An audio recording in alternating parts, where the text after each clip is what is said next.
What you want, do what you want, be what you want. And it's always the same! I mean, rock and roll is ridiculous.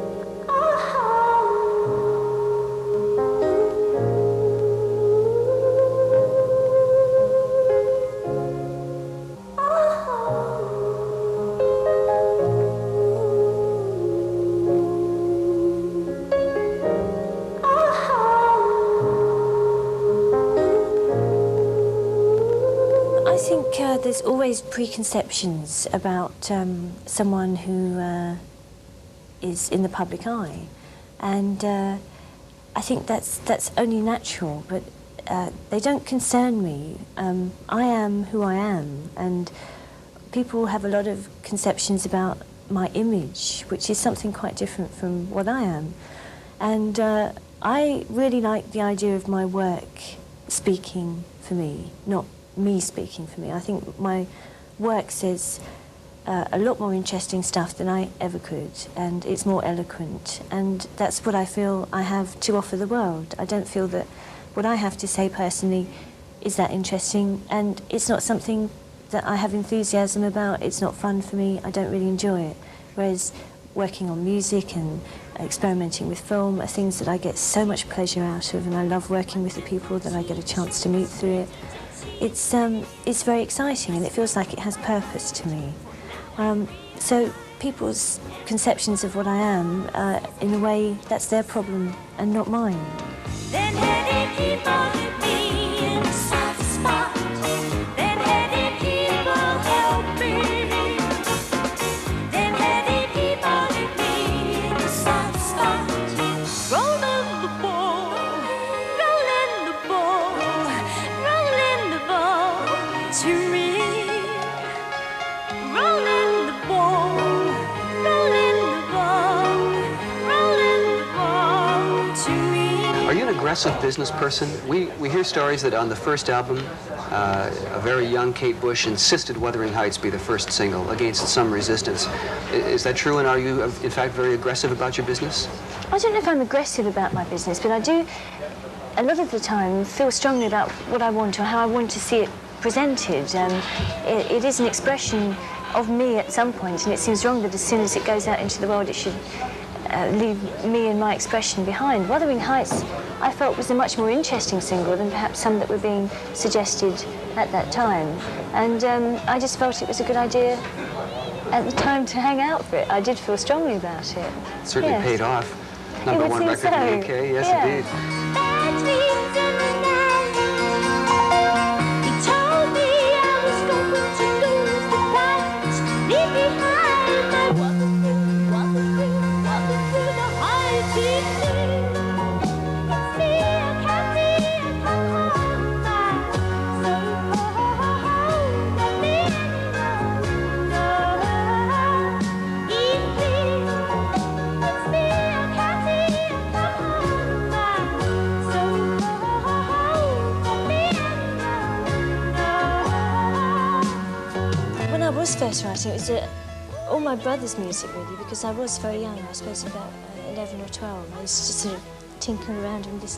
My father had this old organ out in the barn, this church organ, and all the mice used to eat the stops. So each day there'd be one less because they'd have chewed their way through it. So and I eventually moved on into the piano in the house.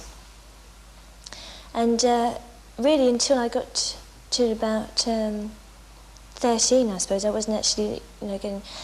my brothers also had this huge store of old singles that they'd collected, and that was brilliant because I could hear all these records that I'd never heard before that were, hits from, a few years back. And that was brilliant. All this wealth of material just sitting there that I wouldn't have heard otherwise. It was mainly traditional music. This was my brother's main influence, Irish and English traditional music.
Well, I left school and wanted to become involved in dance, but had no qualifications, and saw this fantastic performance by Lindsay Kemp, a performance called Flowers.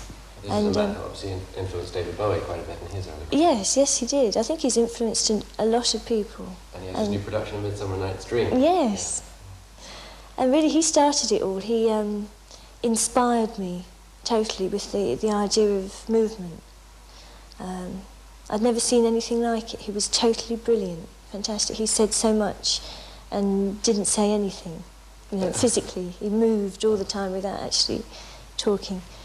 And I started going to his classes, and it was a complete experience for me, and I just felt this was it, this was what I'd been looking for. So in order to be able to control my body, I went to other dance classes and eventually became more involved with the dance than mine, but really only because Lindsay wasn't around to teach anymore. We know our lives so well. I've said them so many times, time and time again. Mine and mine again. Ooh, yeah, you're amazing. We think you're incredible. You say we're fantastic, but still we don't have the beat. Wow, wow,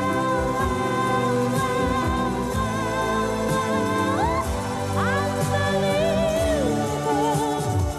So this is something that really all happened in your late teens and not something that you've been brought up on. No. I'd always liked dance. My best friend at school was a very good dancer, but right from the word go, I hated the dance teacher. She was so strict, and it just affected me. I didn't want to be involved in it. So you continue to apply yourself, I guess, quite stringently. I mean, here we are in a place where you do your dance. Are you largely self-taught now, in a way? I mean, do you pursue moves that you design for yourself and so on? No, I don't think I'm self-taught at all. I'm totally influenced by all the various teachers over the years. And although, you know, I make up moves and things for the songs, when I'm actually dancing, I'm always being taught. I'm just not good enough, really, to be without a teacher to correct me.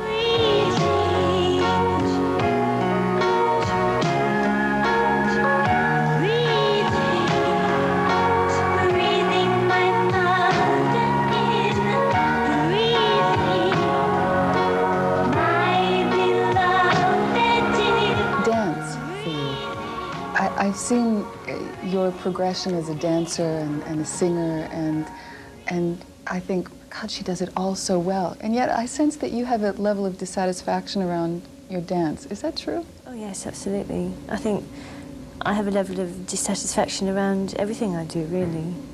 I don't think I'd want to keep doing it if I didn't. It's, in a way, it's the desire to try and actually do something that you're pleased with that keeps you motivated. Do you mean that you are never totally satisfied with your work? No, I don't think so, no. Do you approach a level of satisfaction? Yes, otherwise I don't think... well, I think I'd go crazy if there was no sense of accomplishing something. I think in a lot of ways, for me, a sense of big achievement is actually finishing any project that is started. Every time I finish an album, it's a really good feeling that it's actually been completed. It's such a relief. And how she was before the years flew by, and how she was when she was beautiful. She sang the letter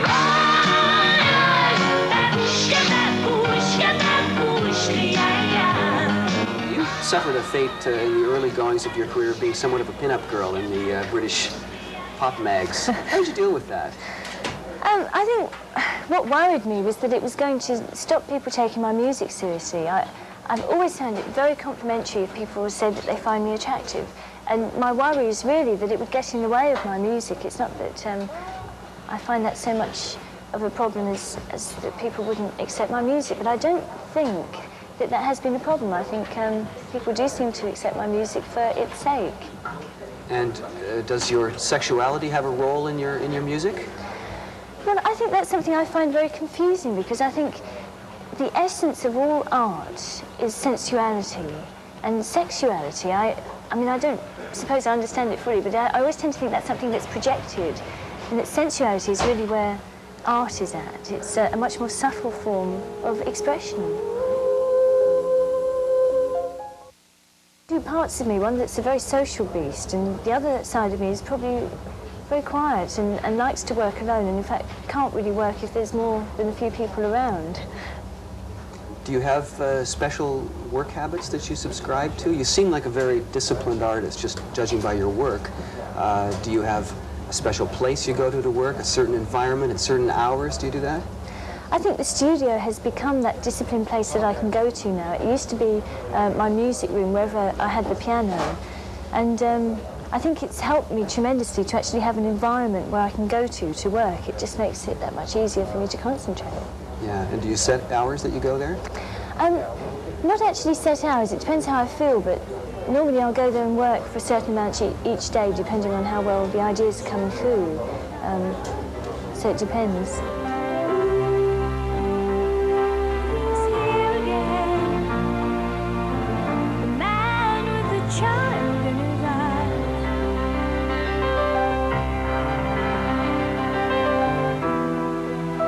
He's very understanding, he's so aware of all my situations.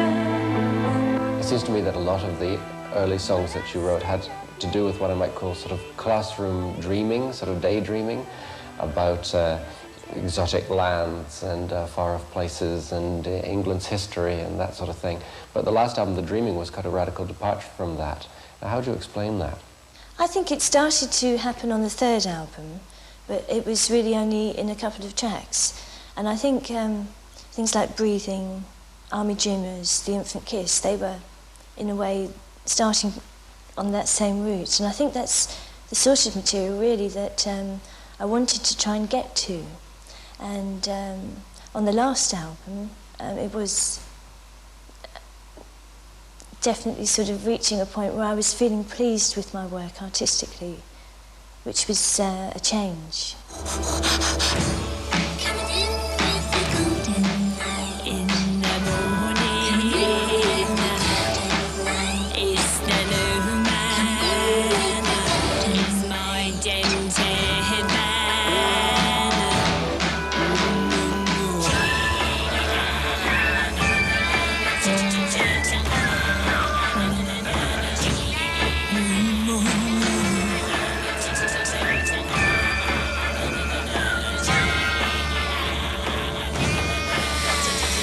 The symbolise, keep alive the territorial war.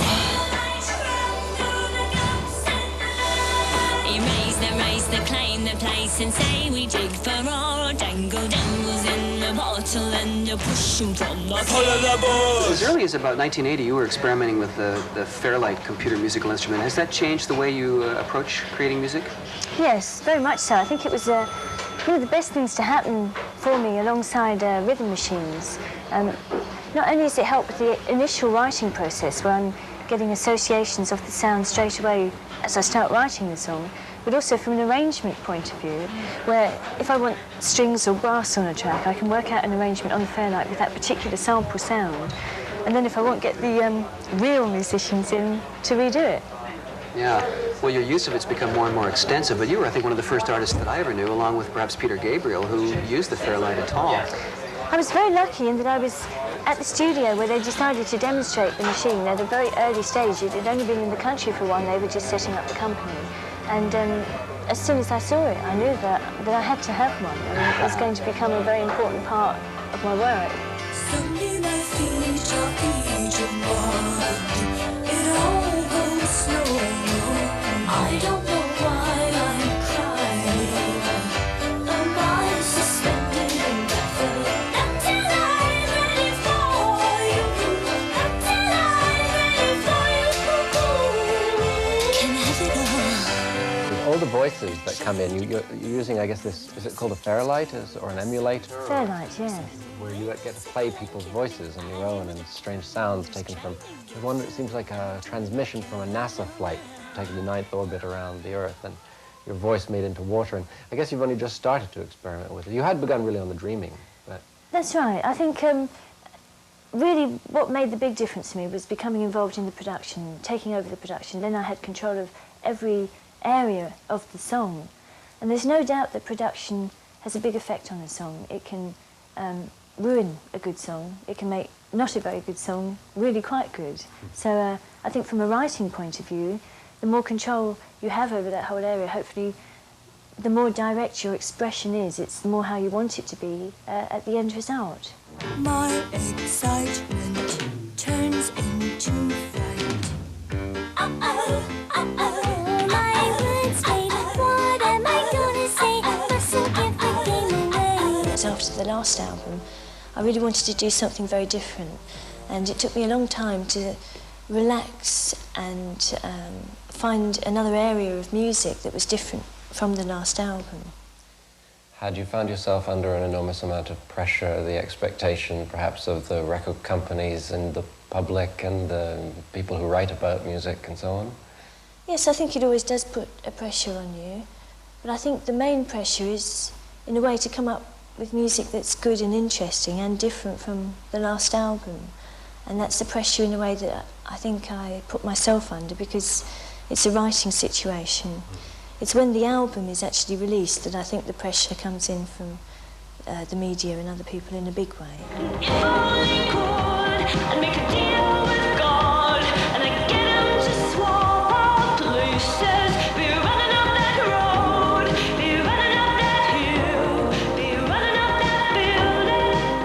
My favorite video is Running Up That Hill, and I have to ask you, who did the choreography for that?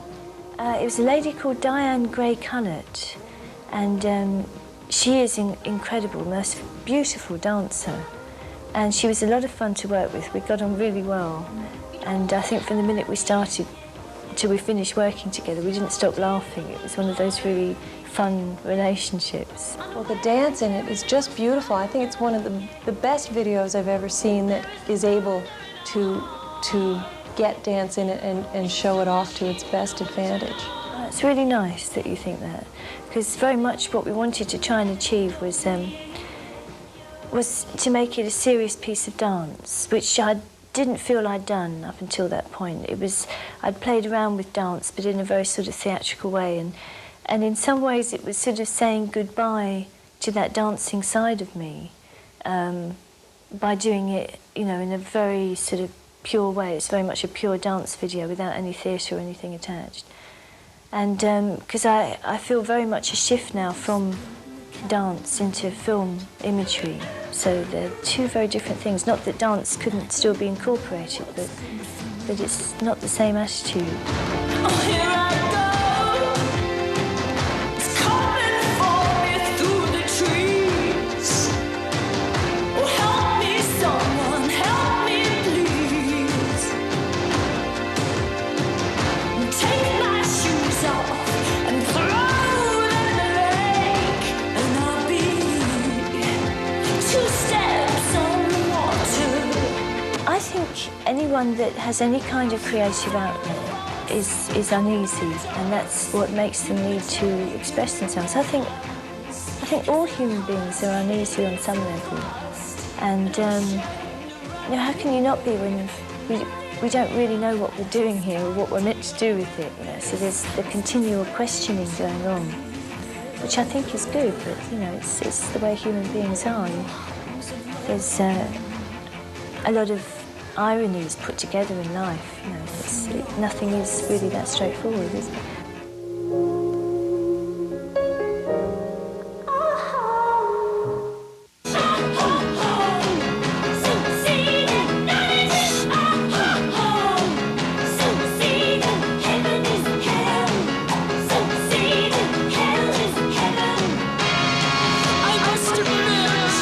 Just when I think I'm clean,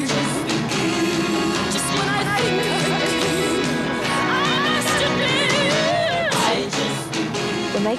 album, there becomes some big discovery, which in a way I think is used well on the next project. And it's that during that particular album project you're learning how to do it. So I think it's all a big learning process, really. Each time I start an album, it's like a new adventure. It's like starting from scratch in a way. Where does your main strength come from? Come from your family or from your music? I think that's a very difficult question because my family are very important to me and have been around since I was born, whereas my music is something that came much later. But there's such a personal involvement with my music that's very much inspired by people, but it's a very private thing and it's very much a release for me. I think I get a tremendous amount of support from my family, which is very important to me. And I don't know if music supports you. It's not necessarily a comforting thing, but it's like a very close friend, I guess. Don't give up, 'cause you have friends. Don't give up, you're not beaten yet. Don't give up, I know you can make it good. Listening to your albums from the very first to the most recent, there's a change in your voice, and it seems that your voice is lower and a little more aggressive, as if you're working harder at punching out the lyrics. It's very different from the listener, for the listener, as it is for me, because lyrics have always been very important for me. And, you know, all people go through phases of things they try out. And at that period when I made the first album, I was very much experimenting with a higher vocal range. It was just something I wanted to try out. And also the production has a tremendous amount to do with things like that. The voice level, it makes a big difference as to how the voice comes across. But my voice has changed a lot, and I think that is basically what I see as the difference, that as I've grown up, my voice has grown up with me, it's become stronger, and I can do things now with my voice that were not easy for me to do, you know, years ago. Has your voice lost any of its range? I can get up there if I need to, but I just prefer working in this range now. I think a lot of females go through that. If you listen to Joni Mitchell, her early stuff is very high, and with each album she gets lower and lower.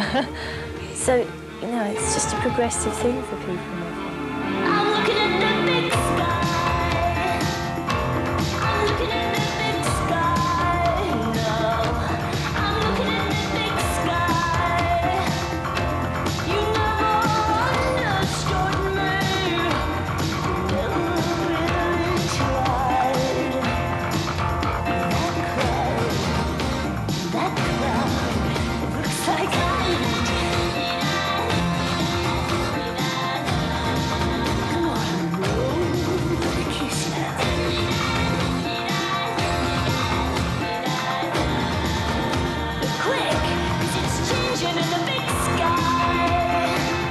Did you start collaborating with her on Dreaming? Was that the first album you worked with her? No, no, no. I was actually a member of the very first band she had together back in 1977.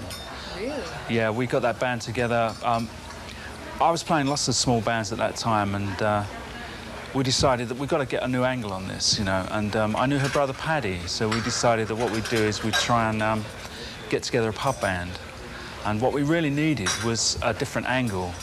And the different angle we came up with was a female singer. Who did we know that had a good singer? And, oh, of course, Paddy's sister. So she was well into it straight away, you know. We were into the whole thing, you know. We were playing pubs using dry ice and stuff, you know. I mean, for us, it was great, you know. Bloody hell, what's going on here? There's a huge audience, you know. We're playing away. And she was just fantastic. We were doing James and the Cold Gun with dry ice and all that kind of stuff. It was very much an embryonic version of the stage show we did in '79, you know. And that's where I first met Kate. It was way back in early '77 when we had that band together. And I didn't actually contribute too much to her first album, except some artwork on the back. But from the Lionheart album, I was involved in the playing side, you know. And eventually it moved into mixing engineering, essentially. Yeah, that's right. Well, it kind of went along with the whole thing. We wanted to set up a demo studio, so we didn't have to waste money, you know, paying to do demos. So we set up a small 8-track demo studio in one of the barns at her parents' house.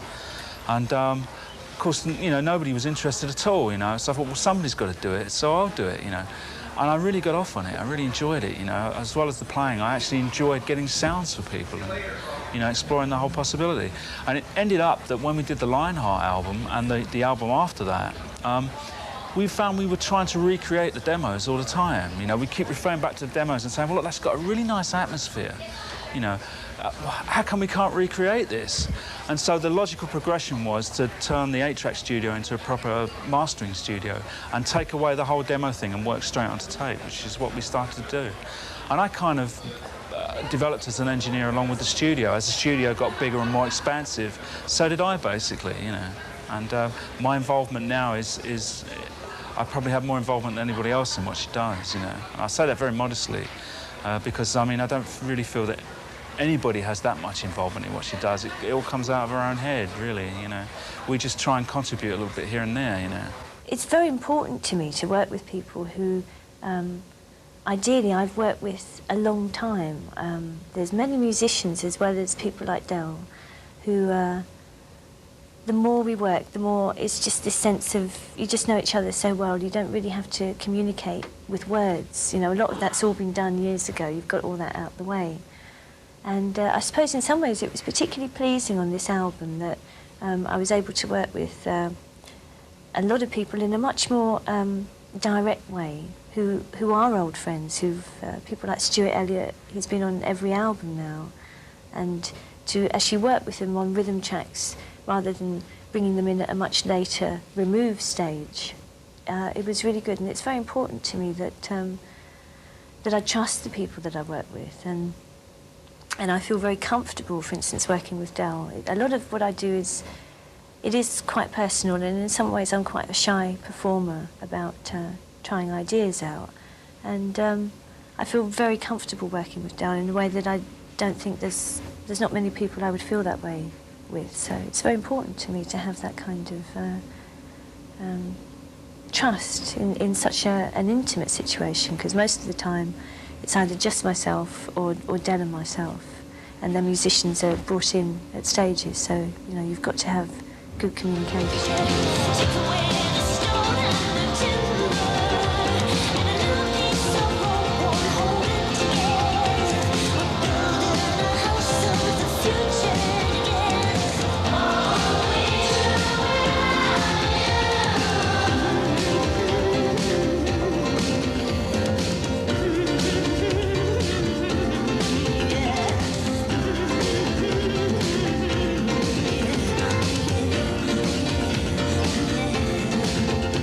It was originally Dave Gilmour who introduced you to the powers that be in the record industry.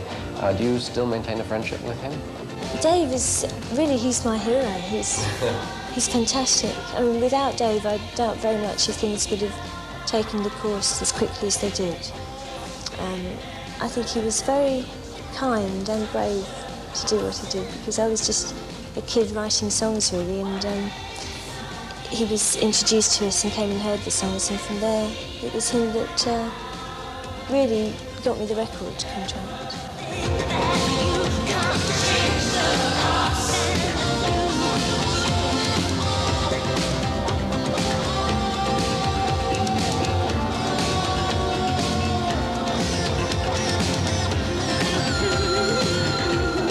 People expect too much sometimes from the personalities that actually make the music, and really I think the work is what should stand out, not the person or the personality.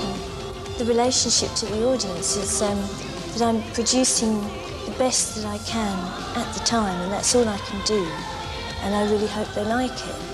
But I think it's important to change, and the person I was when I was writing the first albums is a bit different to the person who's writing these songs now.